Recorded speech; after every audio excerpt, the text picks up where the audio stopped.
कुछ न कुछ अपनी बातचीत को लगातार रखते रहते हैं और दलितों के तमाम मुद्दों की बेहतरीन जानकारी भी रखते हैं। आरक्षण को लेकर के जो लगातार भागीदारी का उन्होंने सवाल खड़ा कर रखा है, उसको लेकर के वो उत्तर प्रदेश में बहुत बड़ा नाम है।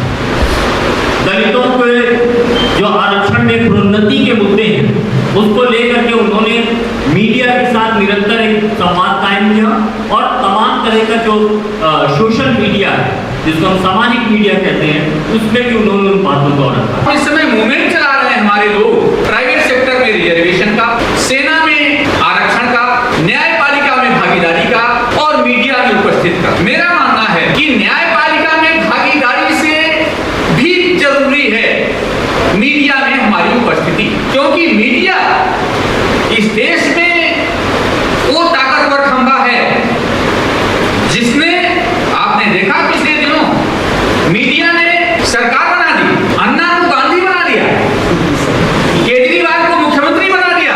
हम लोग अभी मिर्जापुर के दक्षिणांचल में, जो मैं मानता हूं कि शायद उत्तर प्रदेश का सबसे पिछड़ा इलाका है बुंदेलखंड की तरह, एक ऐसे गांव में पहुंचे जो कि बिल्कुल साधन विहीन था, दलितों का गांव। वहां पर एक जांघिया पहने हुए छोटा बच्चा कह रहा है हम लोगों को देख करके अच्छे दिन आने वाले हैं।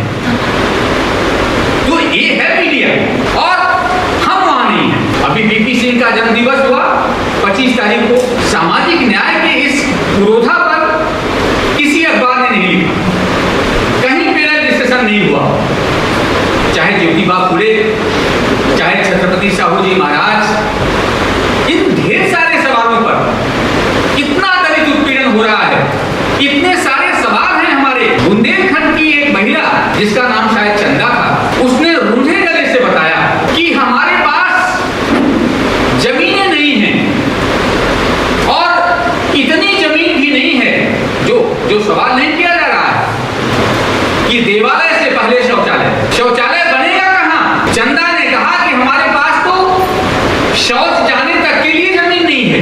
वो बता रही थी कि जब हम सामंतों के घर में खेत में शौच करने जाते हैं तो कुटिल मानसिकता के सामंत दूर से देखते रहते हैं और जिस समय हम शौच करते रहते हैं उस समय भद्दी गालियां देकर हमें खदेड़ देते हैं और वे ईंट भट्टों पे काम करती हैं और सामंतों के हर समय राडार पे रहती हैं, कामुक निगाहों की। तो ये दर्द है हमारा, ये हमारा दलित दर्द है। 1928 का एक वाकया मुझे याद आ रहा है, बाबा साहब डॉक्टर अंबेडकर ने जिक्र किया है इस वाकये का।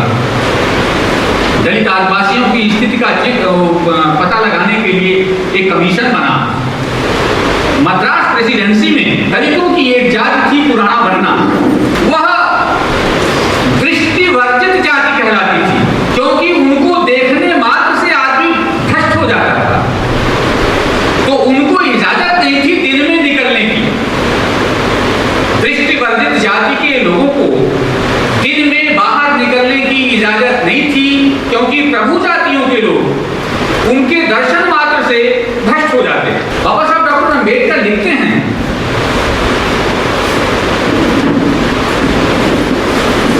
कि पुराना बनना जाति के लोग रात में निकलते थे, जैसे ही शाम ढलती थी वे रात में निकलते थे और अपने भोजन का प्रबंध करते थे। कुत्ते और जानवर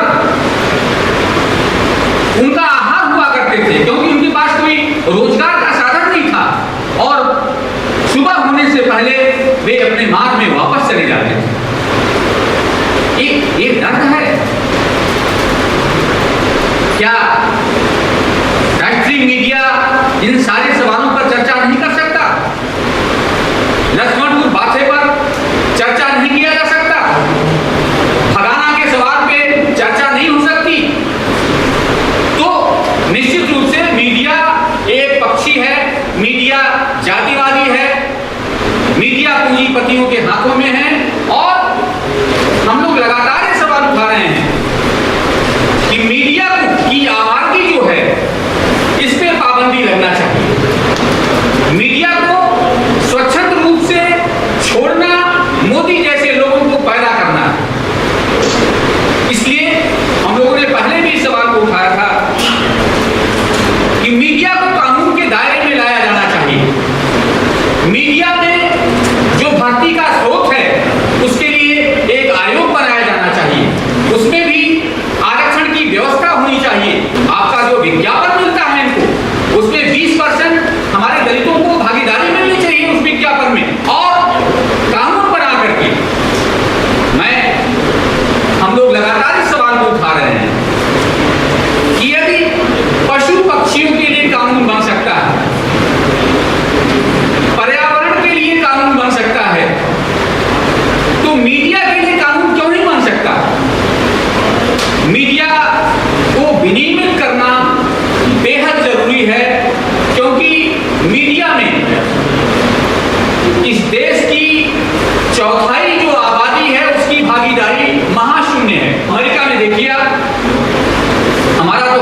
हिंदू समाज है, मीडिया में भागीदारी हमारी बहुत आवश्यक है। बिना मीडिया में भागीदारी के हम बाबा साहब डॉक्टर अम्बेडकर के सामाजिक न्याय के सपने को पूरा नहीं कर सकते।